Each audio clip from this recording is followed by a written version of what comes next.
پیچھے ایسے ایسے آئیڈیاز کھڑے ہیں جو I don't blame people for not accepting. آپ دیکھیں سلیوری، ہاں ٹھیک ہے، عورت کی گواہی آدھی، عورت بالکل گھر میں بند ہو جائے. اس کے علاوہ کئی ایسے احکامات ہیں دنیا کے اندر، باقی تہذیبوں کو ختم کر دیا جائے، صرف اسلامی تہذیب وہ یہ نہیں فطرت قبول کرتی. آپ دیکھیں جب ہم پیش نہیں کر پاتے تو ہم کیا کرتے ہیں، ہم پورے مذہب کی اورینٹیشن کو تباہ و برباد کر دیتے ہیں، اس کے تار و پود بکھیر دیتے ہیں.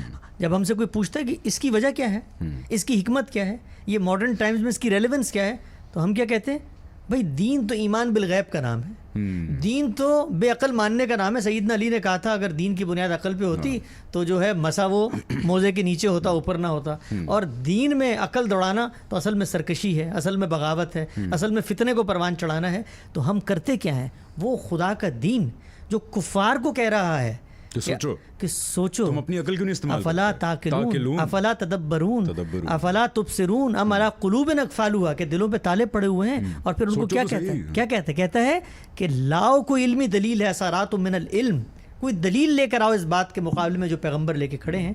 تو پہلی بات اس کو میں یوں کہوں گا کہ یہ پوری گفتگو، پورا انیشیٹو کوئی ہار جیت نہیں، کوئی شکست و فتح نہیں ہے.